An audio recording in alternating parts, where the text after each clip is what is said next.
Hello, my name is Melinda Jody Marie Arcadia, and my pronouns are she, her, hers, and I'm just going to jump right into the video.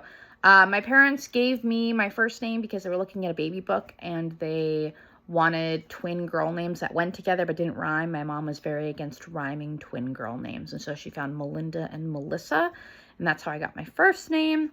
And then my middle name, Marie, is because my mom wanted all of the girls to have the same middle name, and that was her confirmation name when she converted from Protestant to Catholic. And then my other middle name, Jody, I actually had legally changed my middle and last name in 2020, and I wanted to change it and have a middle name that reminded me of my dad. And so his middle name was Joseph, and so I picked Jody. And then Arcadia is just like a really old family name. So yeah. Do you have any siblings? And if so, what is the birth order? So I have my eldest sister. Her name is Cassie. She's 33. I have an adopted brother. And I only mention that because it goes into the question after this. He is 30. And then I would have had a twin sister, Melissa, and then I'm 28. I am from Worcester, Massachusetts. I don't live there anymore. I live in Pawtucket, Rhode Island.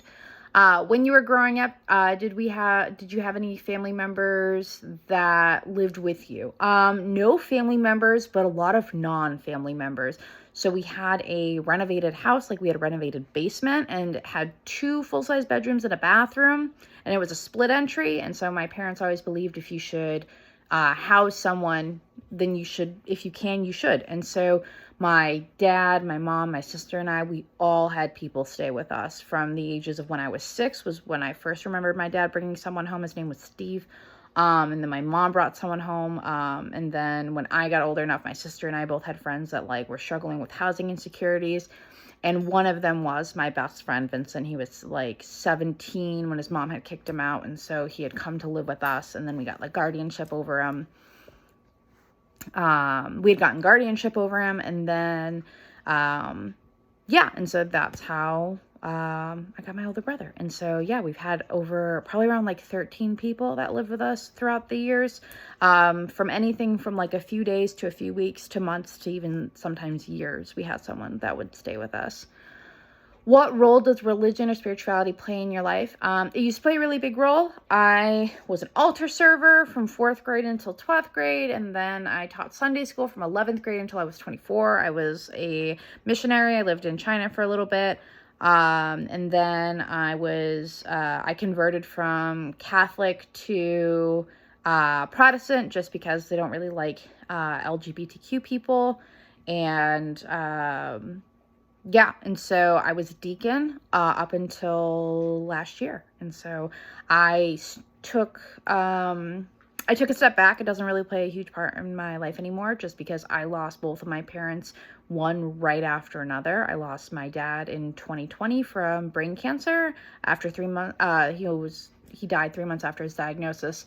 And then 6 months after he passed away, my mom was diagnosed with metastatic gallbladder cancer, and she passed away last February. And so, yeah, and so we were always religious growing up. And then I just kind of took a step back, and I think it's okay to step back from relationships that only take from you, that don't give. And I felt like religion was taking a lot and not giving anything for a really long time. So yeah. Special heirlooms that have been passed down. I have pretty much everything that was my parents'. My sister and I split things, but I got like a good amount of the furniture and everything. But my favorite things that I got were my parents' jewelry. I'm actually wearing my favorite pieces that I really wanted to share. This was a gift from my dad to my mom. And then this was my father's ring. And then this was another gift that my dad had given my mom.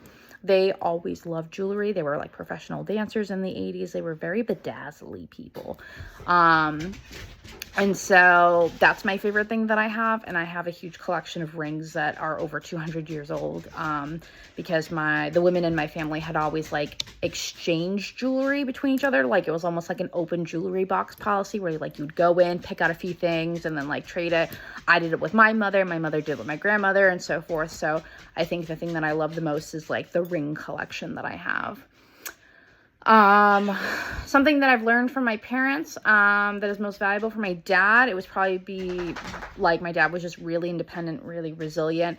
He was blind, my entire childhood. He had been blind almost his entire life, and he traveled, he took care of us. My dad was like a stay-at-home dad for a little bit and like took care of my sister and I while we were growing up. And he just kind of, you know, taught me a lot of independence. And so that's kind of where what I've learned the most from him. And from my mom, it was just to be caring. My mom was a nurse for 40 years and she loved everything. She loved people. She loved taking care of people. She loved what she did. She was just a very kind, caring woman. I'm just gonna, I know that my video is running a little long. I just want to add some additional information because I feel like that's really sad, and I don't feel like that gives a whole like perspective of who I am, because I've been through a lot, but I'm not a sad person. So I have 4 cats. One of them, that's Oliver. He's a cutie patootie. And I have a pit bull named Winifred, who you've probably heard. She's so cute. I'm going to show you her. She's the love of my life. That's her. That's Winifred. I have an amazing soon-to-be wife. Her name is Emma. We live in Pawtucket, Rhode Island together. Yeah, she's the light of my life. And when I'm not in school, I like to do poetry. I've traveled all over the country, doing different slams, and I published a book in 2021. And so I think that that's just like some fun facts about me.